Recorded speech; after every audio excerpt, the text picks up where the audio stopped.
नमस्ते, मैं डॉक्टर श्रीनिवास। आज इस विषय में हम बात करते हैं कि आयुर्वेद के आधार के ऊपर, पंचकर्म के आधार के ऊपर हमारी हृदरोग की चिकित्साएं कैसे हो सकती है। क्या हृदरोग की चिकित्सा किस कंडीशन में देते हैं और कैसे कंडीशन में पेशेंट हमारे पास आ सकते हैं, तो हमें उसकी मैनेजमेंट कैसे करनी होती है।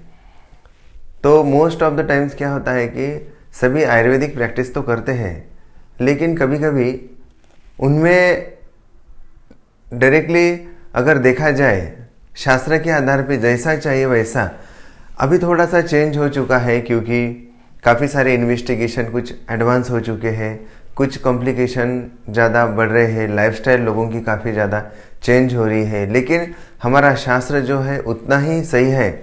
अगर सही तरीके से अगर प्रैक्टिस करते हैं तो अभी इस सिचुएशन में अभी भारत की ही लगभग हमारी जो कुल संख्या है उसके आधार पे ही देखते हैं कि 30 to 40% लोग जो है आफ्टर 30 ईयर्स टू 40 ईयर्स के बाद ऐसे कुछ कॉम्प्लिकेशन चालू हो जाते हैं। तो ऐसे कंडीशन में हमारे पास जब पेशेंट आते हैं तो हमें कंसे और चिकित्सा के आधार पे ऊपर हम किस तरह से उसकी मैनेजमेंट कर सकते हैं। हाँ, ये पॉसिबल है। हृदरोग की चिकित्सा आयुर्वेद के सिद्धांत के ऊपर हम कर सकते हैं। तो सबसे पहले अभी देखिए कि इसमें दो से तीन चिकित्साएं हो सकती है कि आपके पास पेशेंट किस तरह से आ सकता है। तो heart attack, mitral valve stenosis, cardiomegaly, ये जो इमरजेंसी कंडीशन है, ऐसे कंडीशन में कुछ तो पेशेंट आता नहीं। हाँ, हो सकता है कि रेयर में 100 में से एक 10-20% ऐसे पेशेंट हैं, तो हम 70 से 80% पेशेंट हम इसको ही मान लेते हैं कि जो लाइफस्टाइल चेंज हो रही है, दिन ब दिन पेशेंट की हाइपरटेंशन हो रहे हैं या तो फिर कोलेस्ट्रॉल बढ़ रहा है, जो कि मॉडर्न साइंस या तो फिर कभी कभी मॉडर्न मेडिसिन लेने के बाद भी, लाइफस्टाइल लोगों की इतना चेंज करने के बाद भी पेशेंट को कभी कभी रिजल्ट्स या तो फिर बेनिफिट नहीं आता है, कॉम्प्लिकेशन वैसे के वैसे रहते हैं। तो ऐसे कंडीशन में हम हृदरोग की चिकित्साएं आयुर्वेद के सिद्धांत के ऊपर कैसे कर सकते हैं। तो सबसे इसमें 2 से 3 चीज़ें देखना बहुत ज़्यादा ज़रूरी है। हम थोड़ा सा आयुर्वेद की इसमें परिभाषा में हम बात करते हैं तो पुंडरीकेन सदृशम हृदय स्यात् अधोमुखम। हार्ट का जो स्ट्रक्चर है अधोमुख, कमल के फूल के समान एकदम नाजुक अवयव, मांस का अस्तित्व यहाँ पे आयुर्वेद में वर्णन है। आध्यात्मिक अगर बात करते हैं तो यहाँ पे प्राणवायु और षटचक्र का अगर स्थान कहते हैं, आध्यात्मिकता का हम विचार करते हैं, शिव और पार्वती इनका अधिष्ठान मतलब अनाहत चक्र में ये स्थित है, जो कि योगाभ्यास करने के बाद में भी काफ़ी समय तक लोगों को बहुत ही अच्छा रिजल्ट हमें देखने को और पाने को मिल सकता है। और दूसरी बात यह है कि अगर वायु का विचार करते हैं, समझ लीजिए प्राणवायु का विचार करते हैं तो नाभिस्थ प्राणपवन स्पृष्टवलुत कमलांतरम कंठात बहिनी विनियात पातु विष्णु पदामृतम पुनरायति वेगतः पुनरायति जीवतः। एक मान लीजिए बात कि ये जो वायु है हमारे शरीर में संचार होता रहता है, नाभि से स्थित होके नाभिस्थ प्राणपवन स्पृष्टवलुत कमलांतरम मतलब हार्ट को स्पर्श करके कंठ से बाहर निकाल के वायु पुनरायति वेगतः वो बाहर निकाल के और वापस से अमृत प्रदान करके फिर ऑक्सीजनेटेड ब्लड हमारे होल बॉडी में संचार होता है। तो इस दौरान हमें जो कुछ भी पेशेंट को कुछ कॉम्प्लिकेशन आने वाले हैं, इसकी चिकित्साएं हमें सुधारना होती है, तब जाके हमारे परिपूर्ण हृदरोग की चिकित्सा हो सकती है। अभी हृदरोग की चिकित्सा करते समय में ये 3 मर्मी अध्याय भी देखना बहुत ही ज़्यादा ज़रूरी होता है। त्रिमर्मी अध्याय में मस्तिष्क, हृदय और बस्ती, ये तीनों की चिकित्सा एक दूसरे के रिलेटेड है। जब कुछ ब्रेन में बिगाड़ होती है तो हम हृदय की और बस्ती की चिकित्सा करना उचित रहता है, और हृदरोग में कुछ गड़बड़ी आती है तो हमें बस्ती और मस्तिष्क की चिकित्साएं करनी होती है, और बस्ती में अगर कुछ गड़बड़ी आता है तो हृदय और मस्तिष्क ये दोनों की चिकित्साएं करनी होती है। ये तीनों एक दूसरे से रिलेटेड है। अगर इसकी चिकित्साएं हमें प्रॉपरली करते हैं तो पेशेंट को कब जाके हमें आराम मिलता है। तो मोस्ट ऑफ द टाइम्स क्या होता है कि कभी कभी पेशेंट्स हाइपरटेंशन होके आते हैं, या तो फिर कुछ ब्लड इन्वेस्टिगेशन लिपिड प्रोफाइल में इसमें कुछ चेंजेस आता है, या तो फिर 2D इको है, ऐसे कुछ चेंजेस आते हैं। तो हम क्या करते हैं कि जैसे मॉडर्न्स मेडिसिन देते हैं वैसे कि वैसे हम कुछ रोल ऑफ एक्शन करने वाली जो मेडिसिन है हमारे, कि या तो फिर कोई कंपनी बोलते हैं कि नहीं 100% रिजल्ट करता है, इसमें आप ये दे ही दे। तो फिर ऐसे समय में हाँ, ऐसा नहीं कहता है कि मैं 100% इसमें रिजल्ट नहीं आता है, लेकिन कुछ कंडीशन में रिजल्ट आ भी सकता है।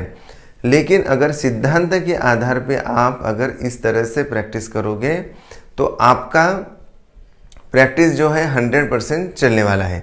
अगर आप कंपनी के भरोसे के ऊपर, पेटेंट के ऊपर आप प्रैक्टिस करते हो तो इसमें थोड़ा सा गड़बड़ी कभी कभी हो सकती है। तो हमें और इसकी दूसरी चीज़ ये देखना है कि हम मैनेजमेंट कैसे करेंगे, चिकित्साएं कैसे करेंगे। सबसे पहले तो हमें योगाभ्यास, जो लाइफस्टाइल है, दिनचर्या का पालन और योगाभ्यास। योगाभ्यास में क्या करना है कि हमें हृदयम चेतनाधिष्ठानमेकम, जो मन का अधिष्ठान है हृदय के अधीन है, तो हमें मन की भी चिकित्सा करना उतना ही ज़्यादा इम्पोर्टेंट है। तो भगवान श्री कृष्ण कहते हैं कि भगवद गीता में कि मन का जो अधिष्ठान है वो हृदय है, मतलब शरीर का और मन का इसका संबंध है, उसका आत्मा से कोई लेना ही देना ही नहीं है। तो हमें मन को काबिज करने के लिए, हमें मन को प्रावुत करने के लिए, हमें मन की जो चिकित्साएं होती है, तो इसमें क्या क्या बिगाड़ी आ सकते हैं जो कि हम मन की चिकित्साएं कर सकते हैं। इसमें 2 से 3 कारण हो सकते हैं कि हमें मन की विकृति के लिए, मन को शोधन करने के लिए कुछ आध्यात्मिकता का हम अगर बात करते हैं तो इसमें अधारणीय वेग और धारणीय वेग, ये दोनों भी चीज़ें हमें इम्पॉर्टेंट है।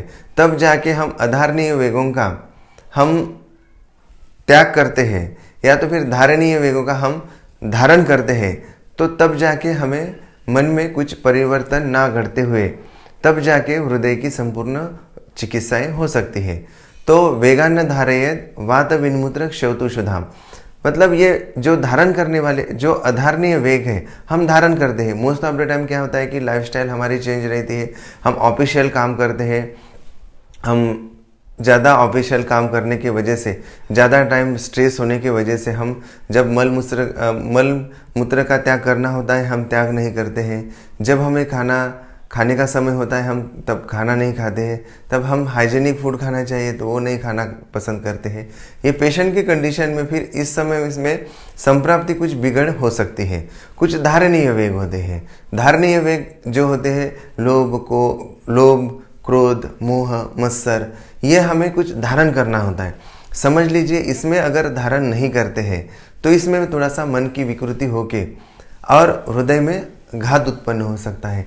तब जाके पेशेंट को और ज़्यादा कॉम्प्लिकेशन आके फिर दिन ब दिन ये संप्राप्ति हमेशा चलने के बाद में थोड़ा सा हृदय में विकृतियाँ उत्पन्न हो सकती है।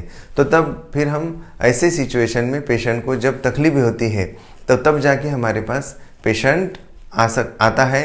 और आयुर्वेदिक चिकित्सा के ऊपर अगर इस सिद्धांत के ऊपर अगर इस तरह से हम अच्छे से उसको पेशेंट को देख के अगर उसको समझा के ये अगर लाइफस्टाइल अगर चेंज करते हैं तो पेशेंट को डेफिनेटली जो फ़ायदा है वो 100% आ सकता है।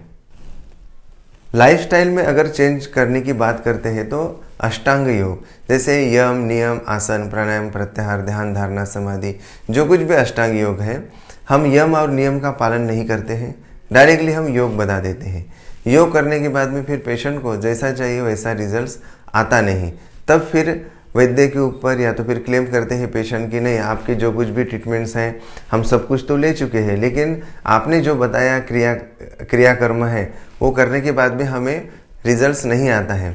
क्या वो यम नियम के पालन कर रहा है? जैसे कभी कभी हमें झूठ नहीं बोलना चाहिए, अहिंसा नहीं करनी चाहिए, क्रोध नहीं करना चाहिए, लोभ नहीं करना चाहिए, मोह नहीं करना चाहिए। ये न करते हुए जब हम अष्टांग योग का पालन करें तो इसमें कुछ अच्छा सा बेनिफिट आ सकता है।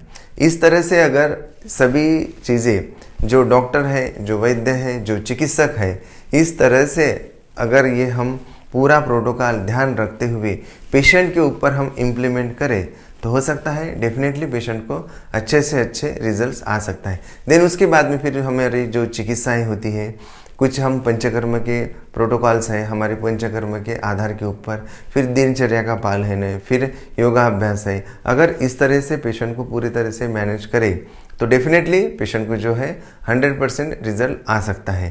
पैथोफिजियोलॉजी या तो फिर ब्लड इन्वेस्टिगेशन में कितना चेंजेस आया नहीं आया हम ये तो नहीं बता सकते, लेकिन पेशेंट को 100% रिजल्ट आएगा। पेशेंट की जो तकलीफ है वो 100% कम हो सकती है इसके आधार के ऊपर। और दिन ब दिन जो पेशेंट के गोलियां बढ़ रहे हैं, मेडिसिन के डोजेस बढ़ रहे हैं, ये डोजेस हम डेफिनेटली कम कर सकते हैं। इस तरह से हम कुछ हार्ट रोग की चिकित्साएं कर सकते हैं और काफ़ी सारे डिसीज़ के ऊपर हमने ये कोर्स जो है, अगर आप आयुष डॉक्टर हो तो इसी तरह से चिकित्साएं हमें क्या देना चाहिए पेशेंट के ऊपर, हम कैसे इम्प्लीमेंट कर सकते हैं, या तो फिर पेशेंट हम कैसे ठीक कर सकते हैं, इसके आधार पे ऊपर जैसे gateway to panchakarma classroom to clinic, ये हमारा कुछ कोर्स है। आप चाहो तो उसमें आप एनरोल करके ये चिकित्सा के आधार पे पूरी तरह से हम डिटेल बात कर चुके हैं, तो इसका अभ्यास आप कर सकते हो। नीचे दिए गए लिंक के ऊपर आप क्लिक करके आप कोर्स में एनरोल करके आप अपने आयुर्वेदिक प्रैक्टिस बहुत अच्छे से शानदार तरीके से कर सकते हो। Thanks for watching this video. आप हमारे चैनल्स में नए हो तो लाइक और सब्सक्राइब ज़रूर कर दीजिएगा और साथ ही साथ बेल आइकन दबा दीजिएगा। जो आने वाली वीडियो है सबसे पहले आपको वो मिल जाए। Thanks for watching this video.